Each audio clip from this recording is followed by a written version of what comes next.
Hi, everyone. Welcome to the latest CTO Craft Bytes. Today, we'll look at developing cultural resilience in organizations and discuss the benefits of building adaptive, realistic, and resilient teams. If this is your first time at CTO Craft Bytes, let me tell you a bit more about this group. CTO Craft is a mentoring and coaching community for technology leaders around the world, focusing on supporting technologists in their leadership growth. Community members are over 5,000, and CTO Craft provides them with one-on-one coaching, mentoring groups, a curated Slack community, and events like this one. A huge thanks to our headline partner, AWS, for helping make these Bytes events possible. I'm going to be hosting for you today. My name is Aleksander Korzynski. I'm the author of the upcoming book, The IT Whisperer, How to Avoid Delays and Disasters in Your Projects. And I'm the founder of Skiller.Space, a business connecting purchasers and providers of IT services. I'm also the founder of Userbie, an open source project accelerator. Today, we're joined by Catherine Miller and Donovan Frew. Unfortunately, Shannon is not going to be here with us, although she was going to be today, but unfortunately she couldn't be with us. Kat, why don't you kick us off with some intros? Yeah, thanks. My name's Kat Miller, and I'm VP of Engineering at Flatiron Health. Our mission is to learn from the experience of every patient, and to that end, we're an oncology data analytics company located in New York City, which is where I am today. I run our real-world data business, sort of curating and creating real-world evidence for our partners, and as well as I'm in charge of our recruiting function for software engineering. Thanks, Kat. How about you, Donovan? Oh, hi, I'm Donovan, and I am CTO at Goodlord, a London-based company looking to create the best renting experience in the world.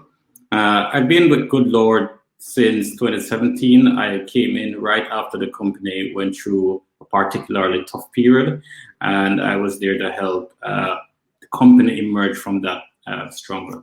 And over the past 3 years, I've been working to build a team. We have doubled in size, raised 2 rounds of funding, and it feels like we're in a much better position now. Prior to that, I was at CTO.Space, where I joined when it was a team of 15 and left when it was a team of 950. So I have seen and gone through the growth with at least one company, and I'll help another company through the tough times. Excellent, thanks. So for everyone else joining us today, there is the Ask a Question button below the video. Feel free to ask questions and to vote on questions, and I'll ask them to the panel as we go. So let's talk about driving innovation and overcoming obstacles during growth. So when I saw the title of this panel, my first thought, wow, this is actually an interesting topic, cultural resilience, but what is it really? What does it mean? So let's start with that, and I'd like to take off straight by talking about definitions. So first, what do you mean by culture? Culture in an organization. Somebody wants to jump in?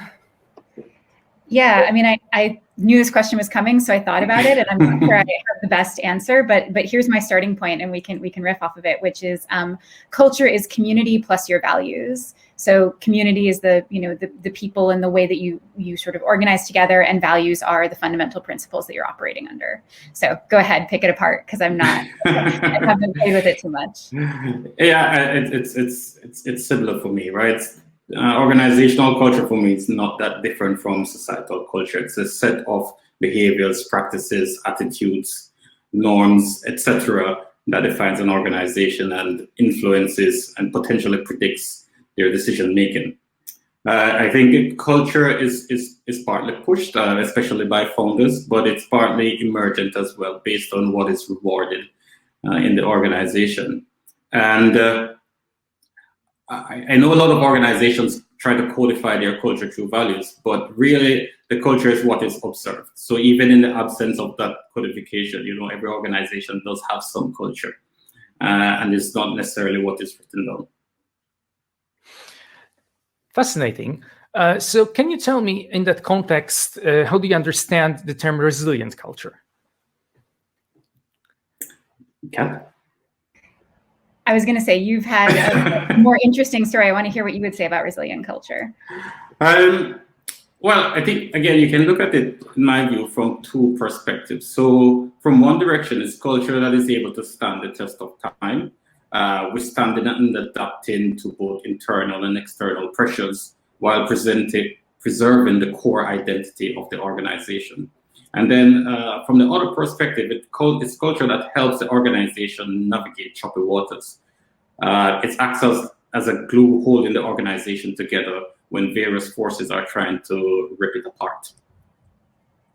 That's an interesting take. So, Kat, you mentioned community and values. So, what would you can tell us about it in the context of resilience?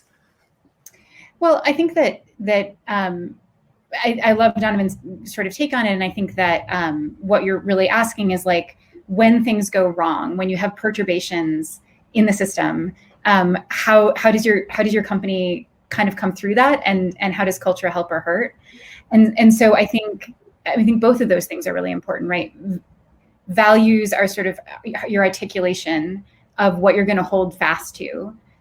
What is important to you when things go wrong. So for example, one of our values is be kind. And to Donovan's point, having it written on the wall doesn't mean anything. It's it lived and breathed, but it's a good reminder that, you know, when you're up against a deadline or things are going poorly, this is a value that you need to retain even when things are going wrong. And similar, I think community has been so critical in this last year. Mm-hmm.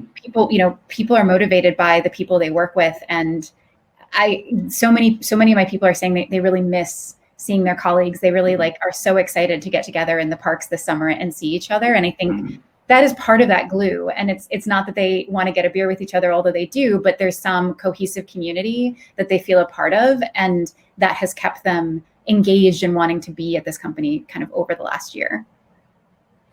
Yeah, definitely. So you talked about the recent events and the pandemic and how that affected us. So can you talk a bit more about these examples? I'd like to start with these examples, then we'll go to some generalized conclusions. So can you tell us a bit more about how your companies adapted to those changes? The changes last year because of the pandemic, but also to growth.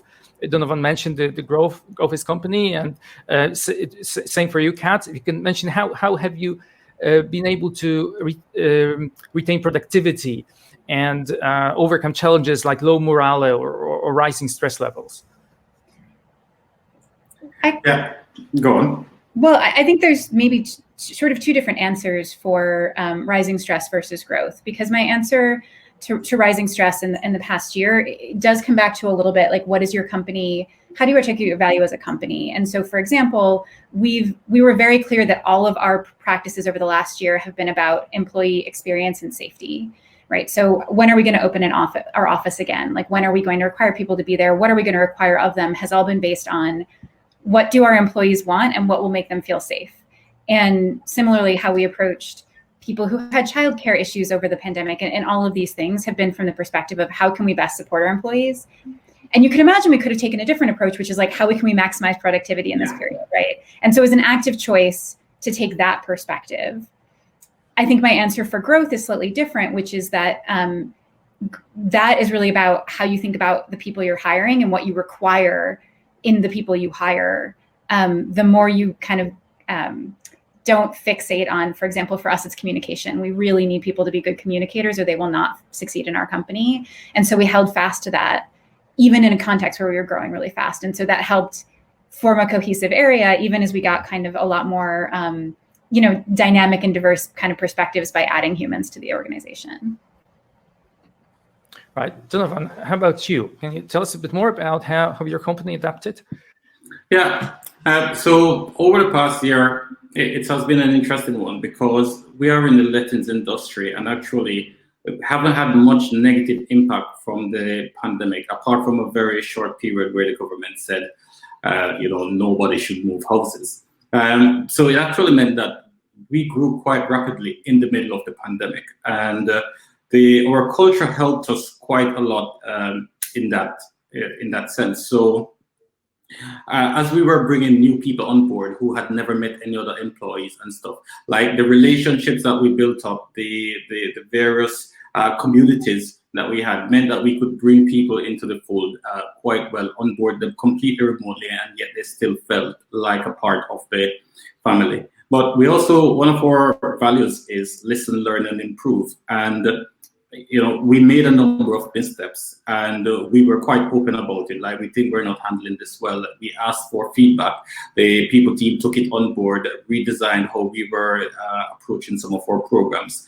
And over the course of the pandemic, we just got better and better and better at bringing on people and keeping them motivated and engaged.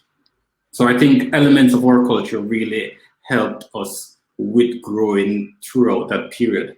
But the generally, like, just the adaptation generally on growth, I think one of the things going from like a small company to a bigger company is that the processes mature, practices, some things have to change.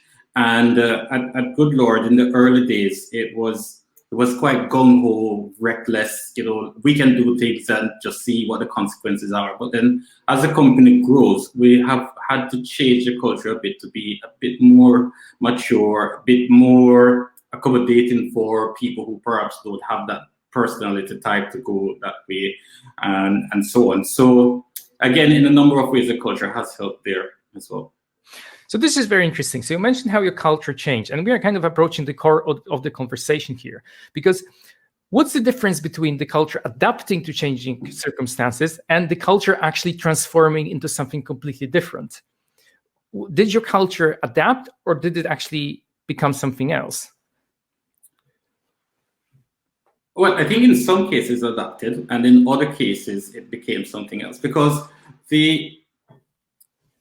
I think what is not often mentioned is that, there are sometimes elements of your culture are destructive, right? And you should grow out of that, become more mature, abandon those practices, and so on. Like, the best example is, companies with a drinking culture. This is not a good thing.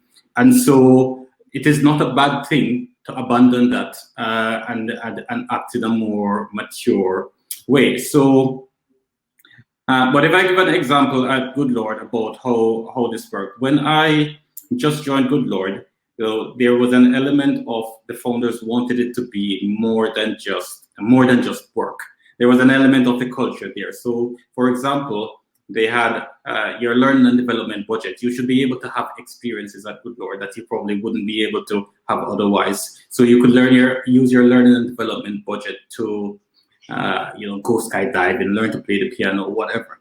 And then I joined, and I thought to myself, but I don't understand what's going on here. You have people learning to skydive while not being able to do the basics of their job. And so I completely reshaped how learning and development was done, such that it was focused first and foremost on work.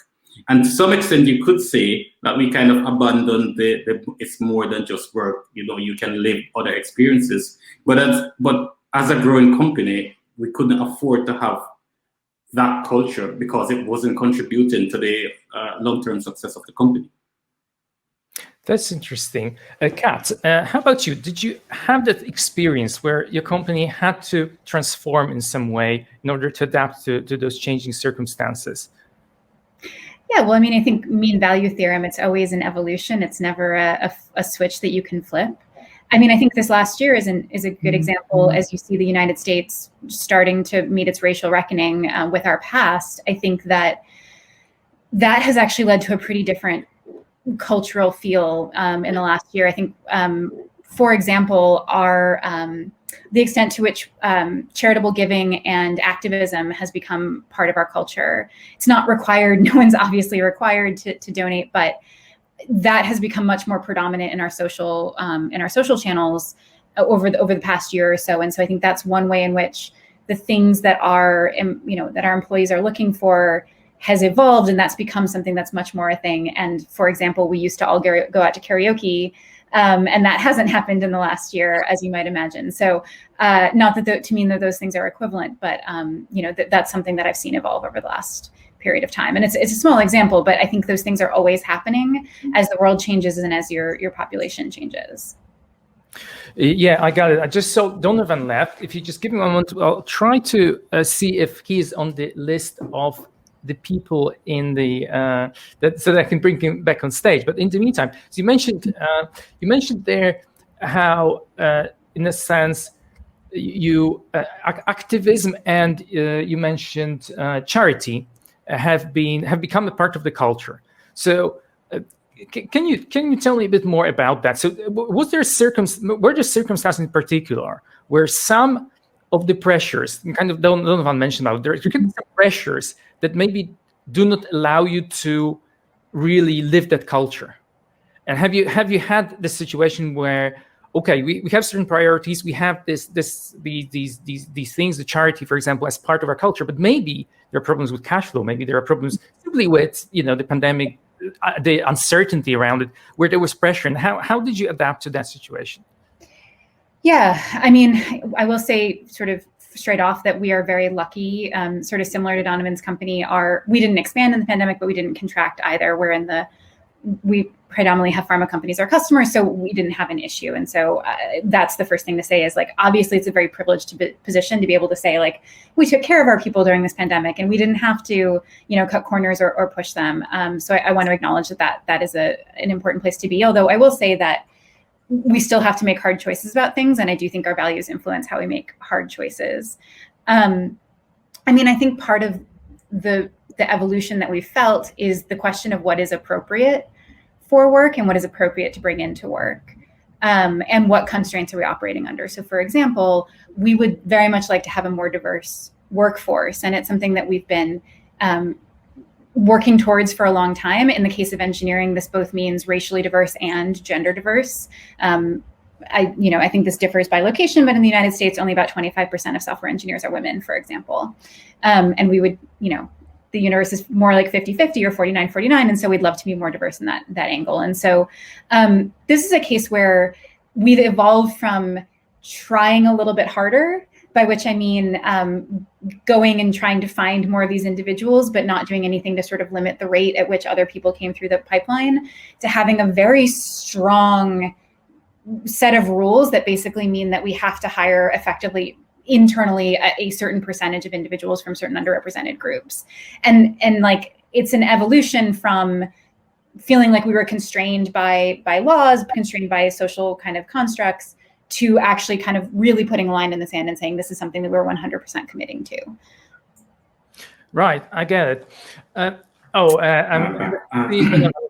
did I miss? Right, actually, it's interesting because Kat just finished. We were just talking about diversity and how certain values such as diversity, gender diversity, and racial diversity are important to the company. Can you tell us a bit more about that for you, Donovan, for your company?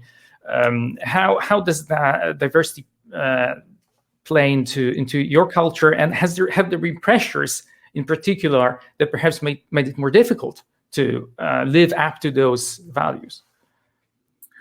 Well, diversity plays an important role within the organization, and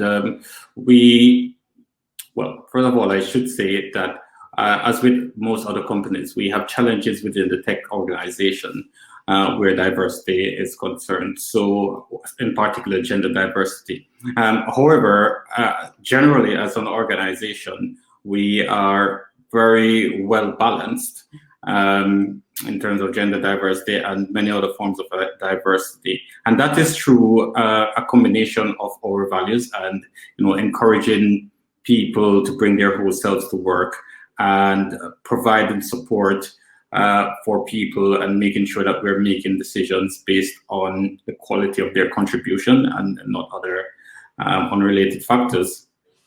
But that said, when you look at areas like the leadership and the board and so on, there is still a lack of diversity on almost all measures. I think the company is quite happy to have me around sometimes, actually, because it helps. But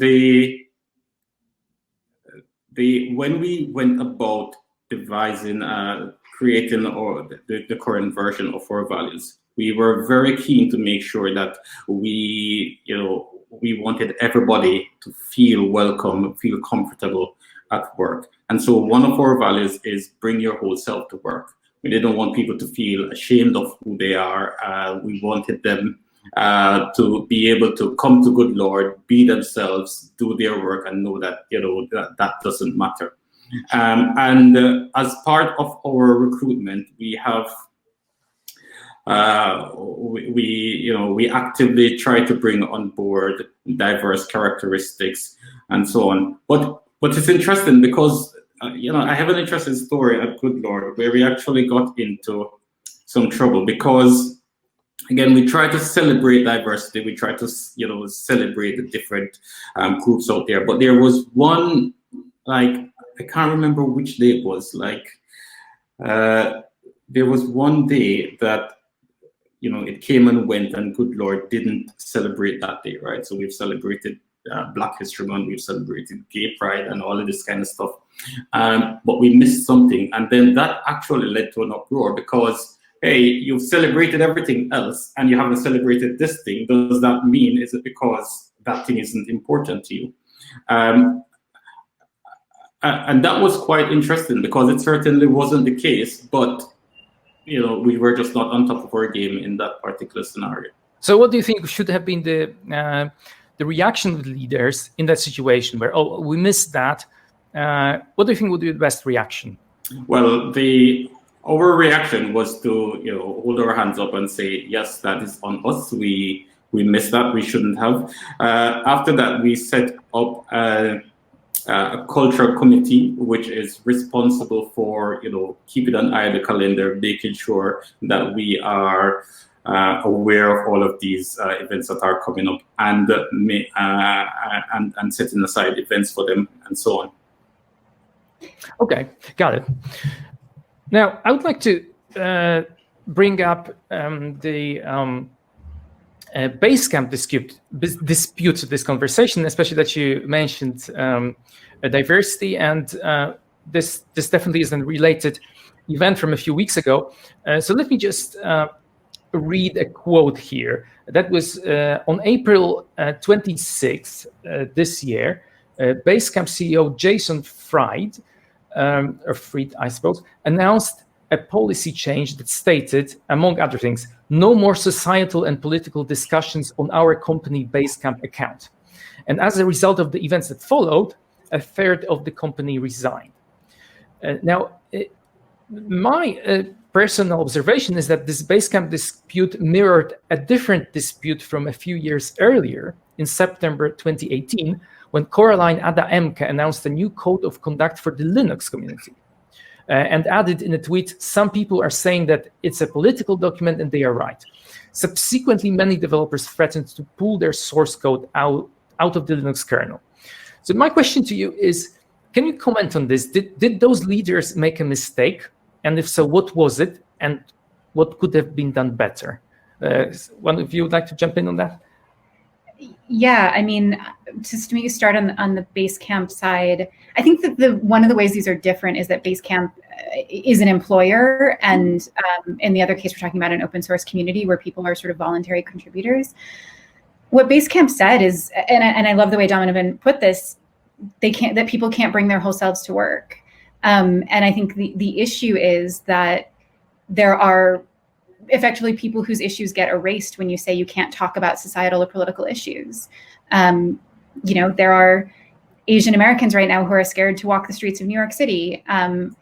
We can't not talk about their concerns. And so I think BaseCamp made a major misstep in basically, as frankly, a very cis white male perspective of anything that's a societal issue doesn't belong here. It's a privileged thing to say. It's a privileged position to say we don't need to talk about these issues because this is a workplace. And so I'm not surprised. Yeah.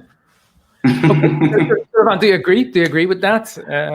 Well, yes and no. I think the BaseCamp situation is quite interesting because DHH in particular is quite vocal about political and societal issues, and they've written books about how you should run your culture, and they comment so much on other people's culture that I just found it very strange that they would then turn around and say, Oh, by the way, societal and political issues, don't talk about that using our tools internally. Work is for work. But what I would say is this: if you're starting a company today and you say, well, these are very thorny issues. There's a lot of cognitive overhead, and like we want, this is work, and just like how you don't talk about religion at work, like we all self-regulate there. We don't want political issues here. I think that is okay for you to say. I just think it's a bit hypocritical for BaseCamp in particular, because they have been so vocal, and then to turn around and say that it just doesn't seem to fit. It feels like it goes against the core identity of BaseCamp. So I don't understand why it is that they were so adamant that they didn't want this to happen anymore, given how loud and vocal they generally are. So that's a very interesting position. Let me just recap that if I understood correctly. So you're saying that it didn't fit the identity and brand, I suppose, of BaseCamp. But if it was a different company that had a different identity, then you would have been okay with that. I would understand that. I don't understand the BaseCamp doing it because of who they have been up to this point. But I can understand another company saying, we just don't want to get involved with that. Now, is that the best position to be taken in today's world? I don't know, but I could understand them taking that line, but not BaseCamp. All right, Kat, what do you think about that? Do you think another company that wasn't so involved in cultural discussions could take such a stance, that it would work for them? Well, could it work for them? Sure. Do I think, would I espouse taking it? No, like I wouldn't work at such a company. And it's a lot for the reasons I said before. And to some extent, this may be, an American viewpoint, and this may not be quite as true in other places, but the things that are considered political now, I mean, my transgender employees using the bathrooms that make them feel comfortable, my, gay employees talking about their spouses and marrying their spouses, my Black employees talking about what it feels like to watch, police murder Black people in my country. Like, there are so many things that are that are political, where it comes back to values for me, like, and the values we have as a company, say that, like, love is love. And so, we are going to support everyone's relationship, regardless of whether they're in a gay relationship or not.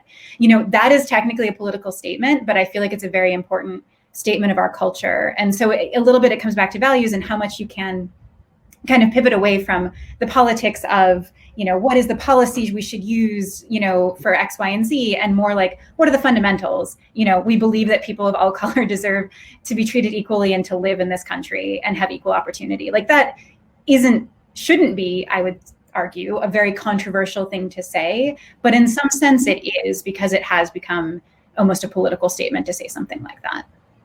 Yeah. Yeah.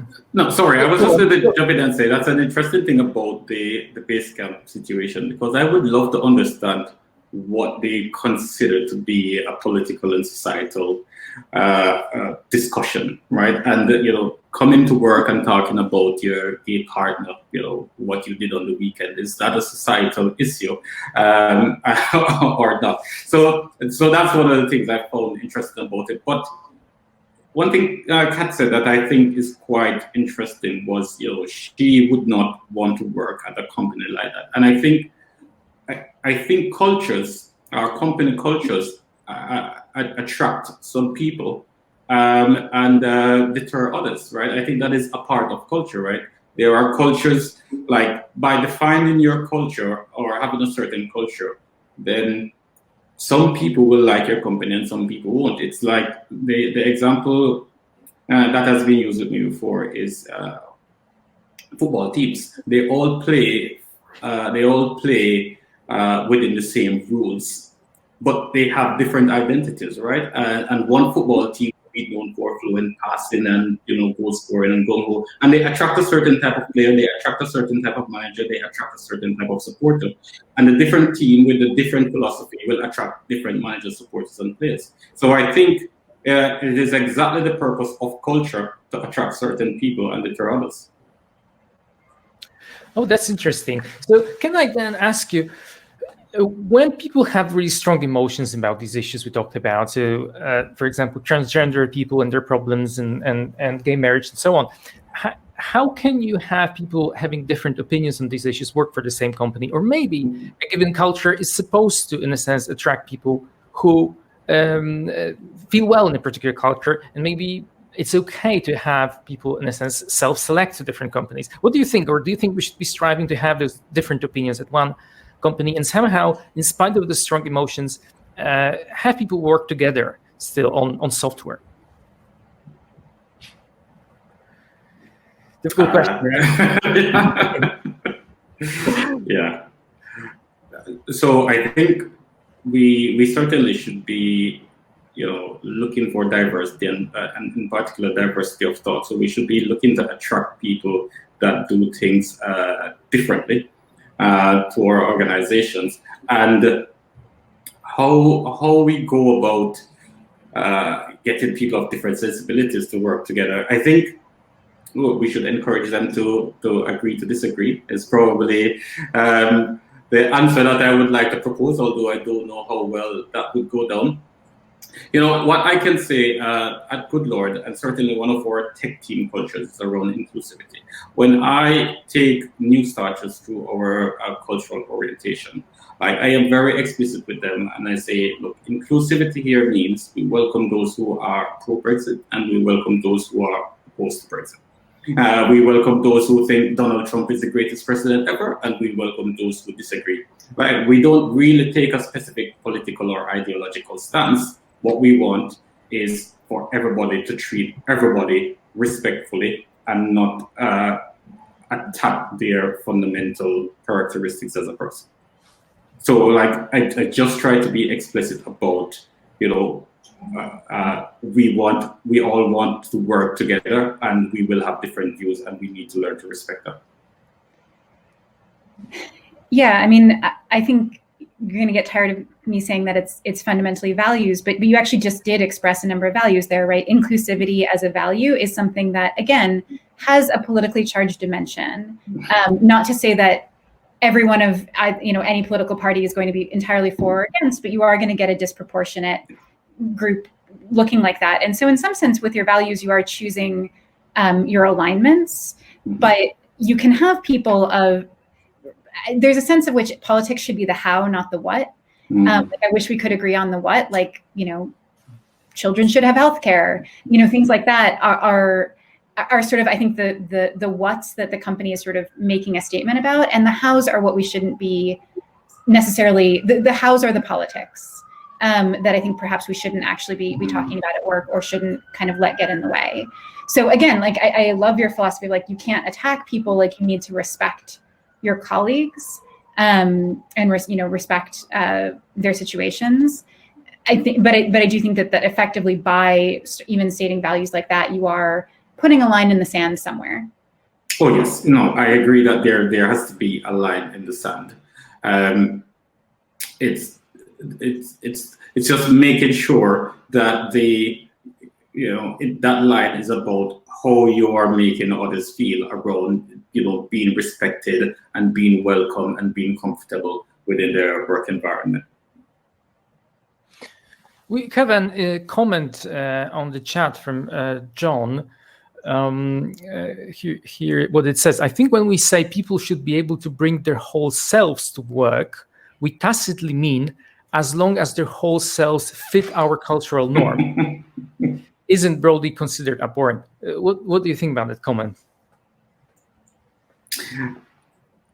So that's one of Goodlord's values, and I have shared that thought before.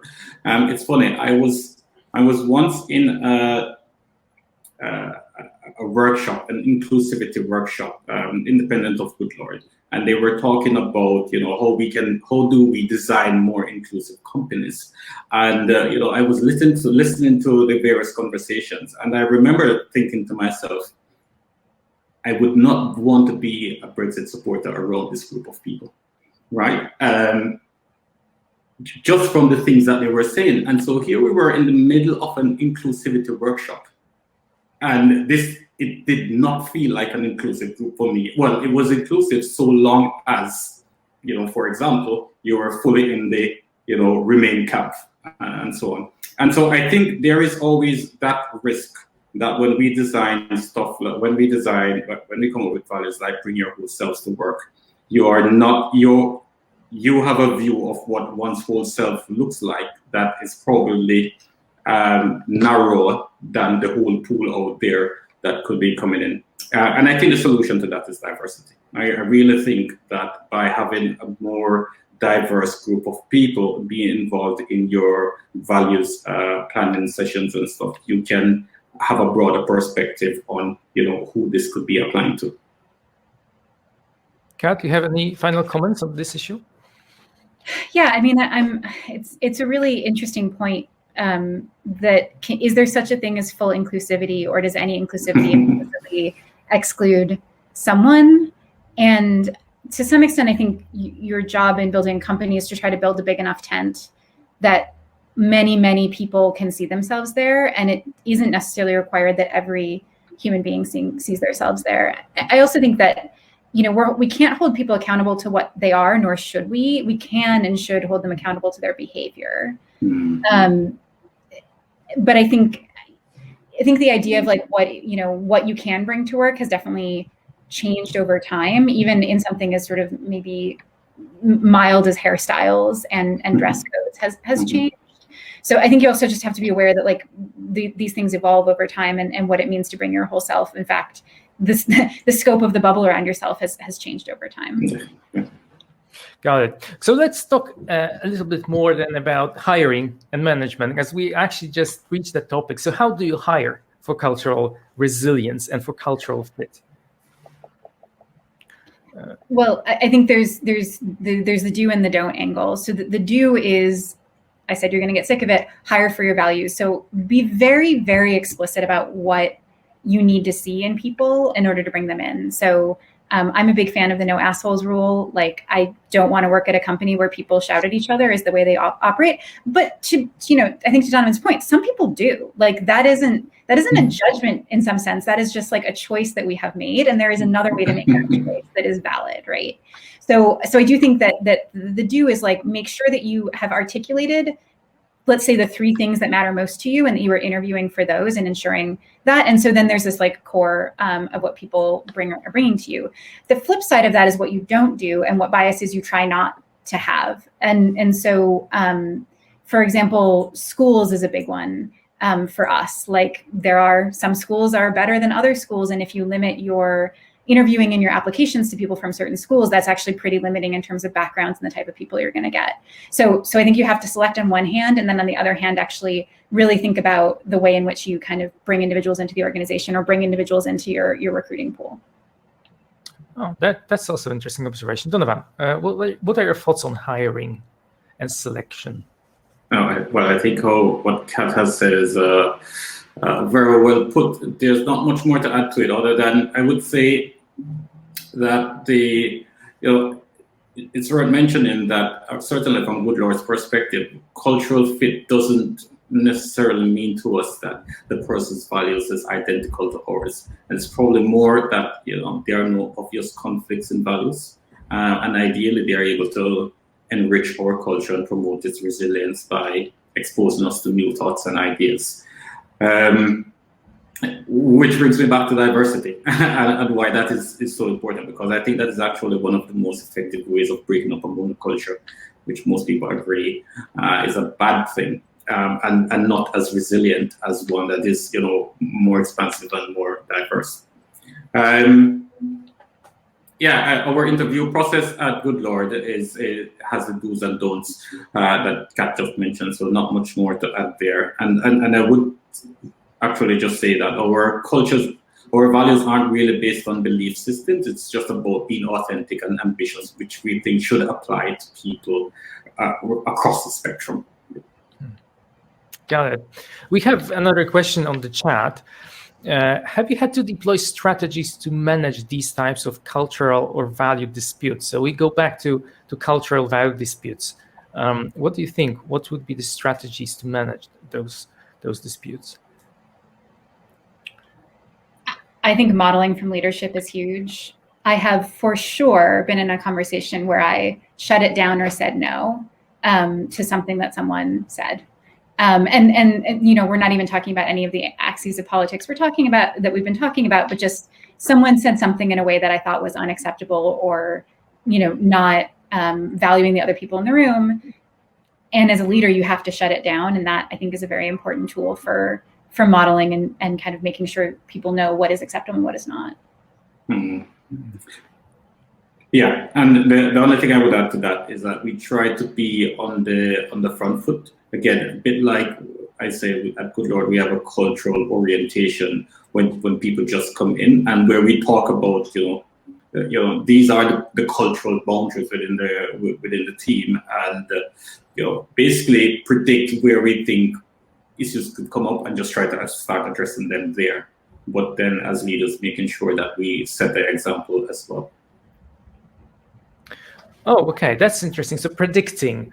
So that brings me to another question. So how do you ensure cultural resilience before a conflict happens, before a crisis happens? How do we prepare in advance for disputes like that to arise, or any other crisis that challenges the company's values and norms?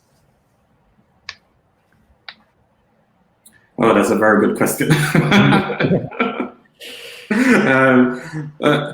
Well, I mean, the real test is when you get to the crisis, right? I mean, so I'm not sure exactly how you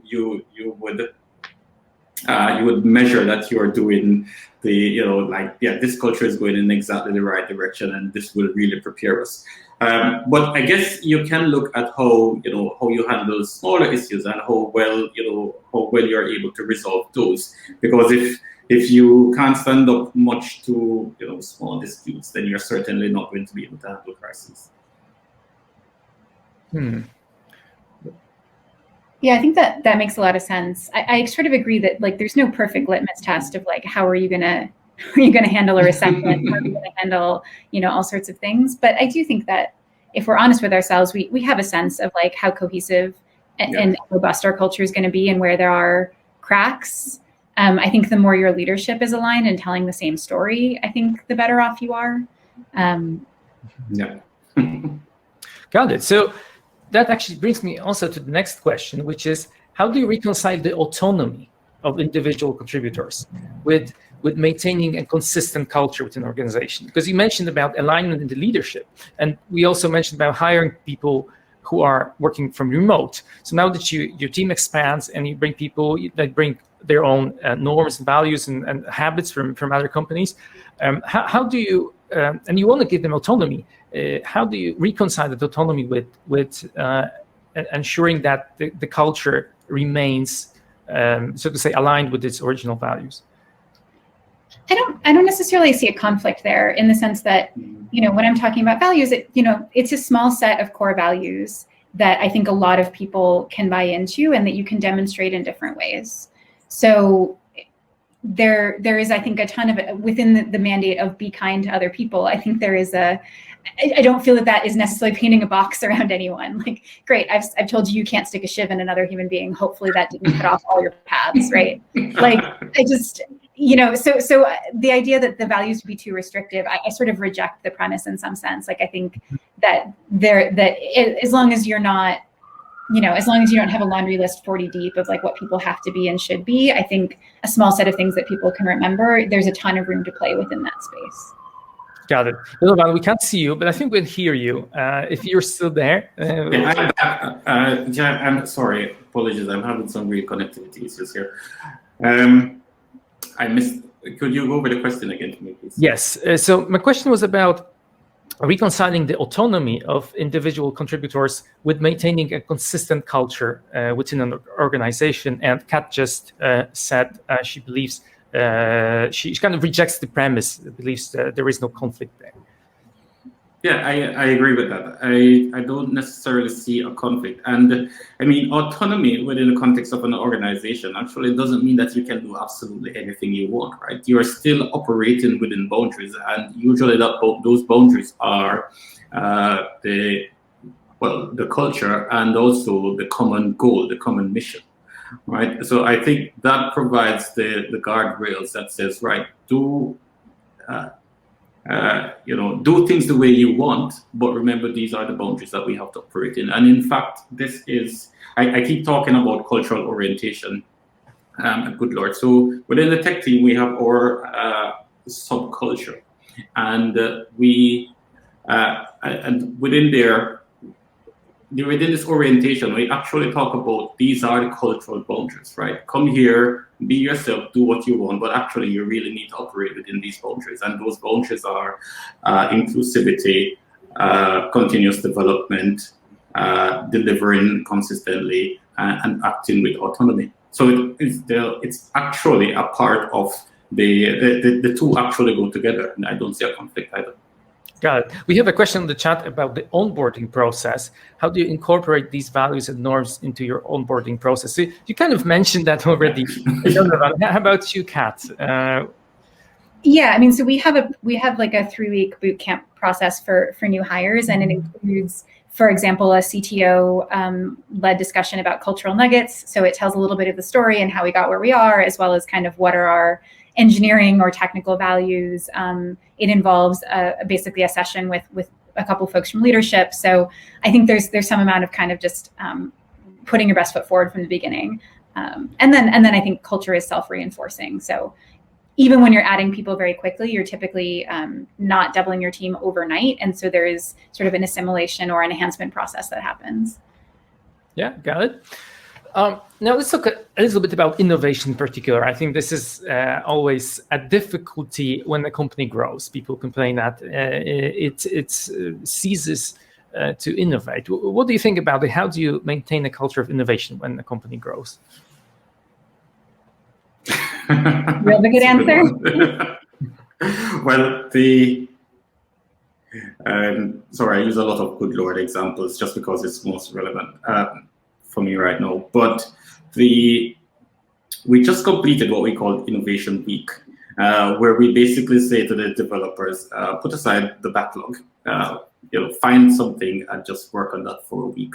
And I think innovation comes through Slack, and as long as you are giving people some time to step back from the immediate problem and think about alternative ways of doing things, think about new things and so on, then you can maintain innovation while you're growing rapidly. And again,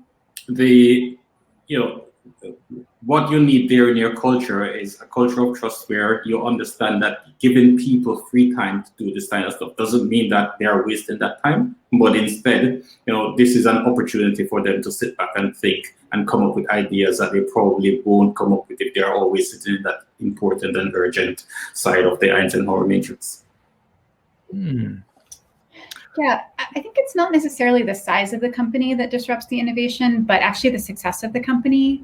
The more you have on the line, the more revenue at risk, the more you have 100% of your team deployed towards existing customers, the less you're inclined to noodle around on new things. So I won't say that we've solved this problem, but I agree that Slack is part of it. I think when you're heads down 24 hours on, oh my God, I have to get this deliverable out or this feature out, it's very hard to be innovative. But I think there's another piece to it, which is whether you hand down tasks or whether you hand down sub-problems.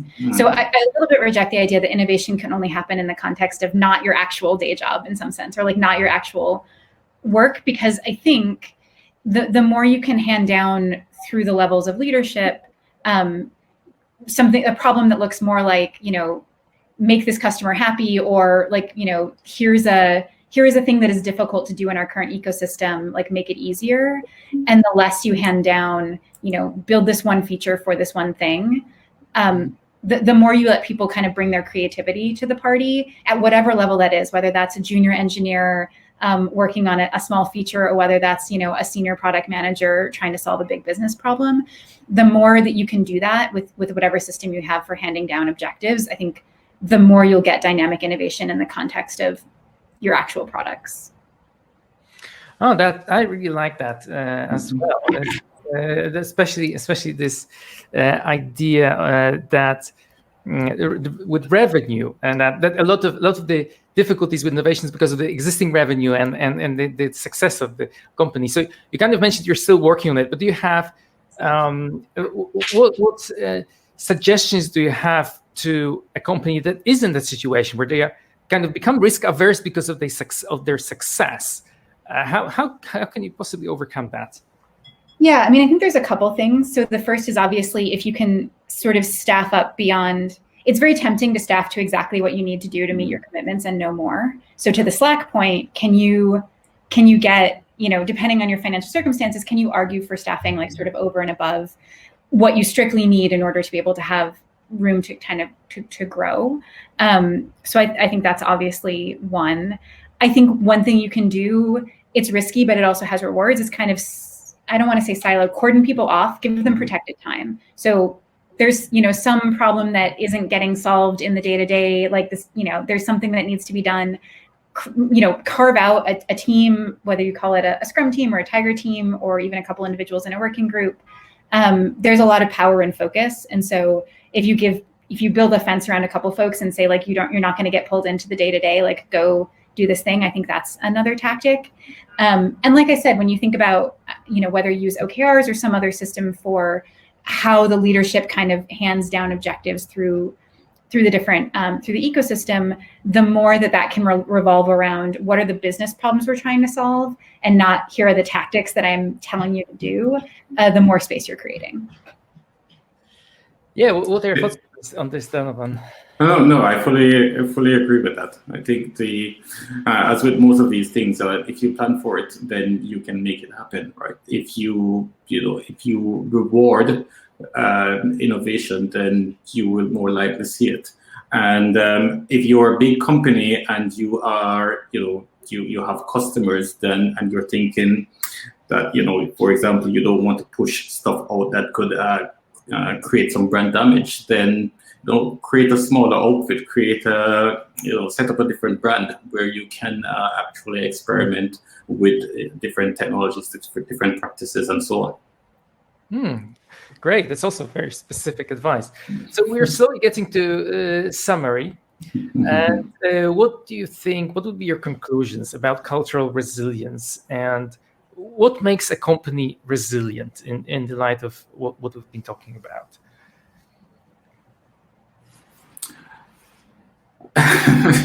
Question again. Yeah. I mean, well, culture is important, and culture is going to happen. And if there's a certain culture you want to promote, then you have to actually nurture that, because otherwise, a culture might emerge from your organization which isn't exactly what you want, isn't supportive to your business goals, and won't help you when you get to choppy waters. So I think you have to, reward and incentivize the behavior that you want to see in your organization. You have to lead by example. You have to respect people. I just can't imagine a culture where people are not respected, actually work it out. Treat people as individuals. But also, I think you have to remember that you're also running a business. And I think one of the areas where I've seen things fall apart is where people have cultures, values, and stuff, which, if taken to their logical conclusion, feels like that actually your business cannot survive under these circumstances. Again, a bit like the learning and development budget when I just arrived at Goodlord, where people needed actual training but weren't doing that. They were spending the money on other stuff. And I think just bear in mind that you are a business and there are certain responsibilities you have as a business. And making sure that your culture doesn't completely detract from that, I think is important, and it will help you when you hit choppy waters. Great. What do you think, Kat? Yeah, let's just summarize the last hour in a sentence. I mean, I think it comes down to being intentional about who you are as a company. Like, what principles you want to operate on, and then tying everything back to those. And I think I'm basically going to say what Donovan said in slightly different words, but basically, making sure that your career ladder, all your incentives, your hiring structure, and how your management layers behave are all aligned with that. And maybe just to throw out one new idea, I think transparency is really important and valuable here. I think it's really easy for companies at a high level to make decisions that don't make sense to the people who aren't involved in those decisions and really seem like they can be at odds with their values. A company that really values its employees may still end up having to do layoffs.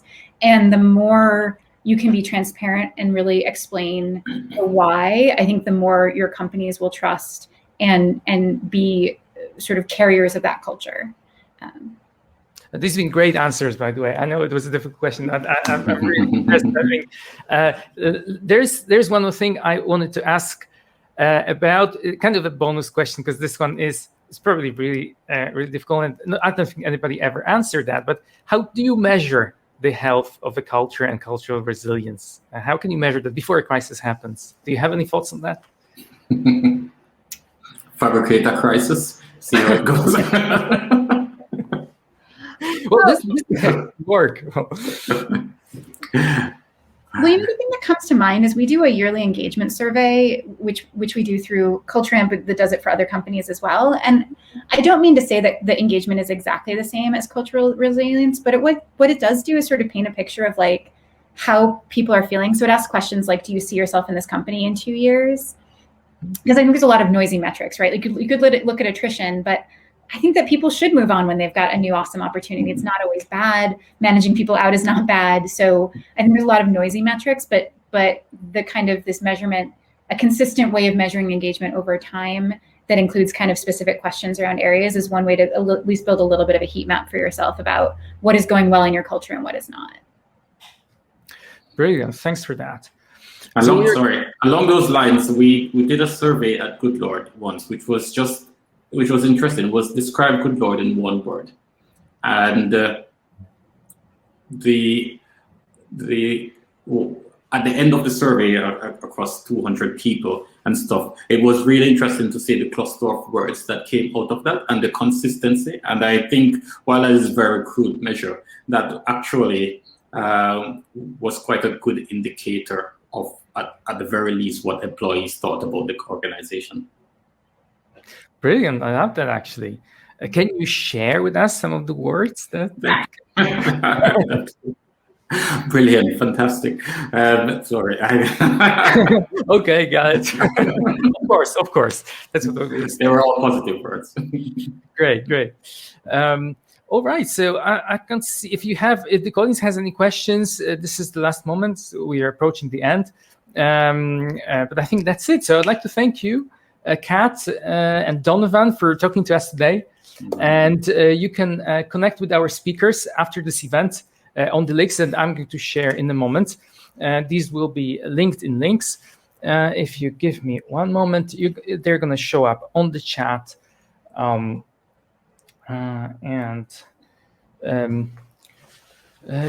I'd like to invite you to the next CTO Craft Bytes event. If I will share the links in a moment. Thanks, John. Any last words, Donovan or Kat? I've just seen John's question, and I realized that I misunderstood what was being asked there. So what John is saying here is bring your whole self to work. There is implicit in that is that you are not like a mass murderer, for example. Don't bring that to work.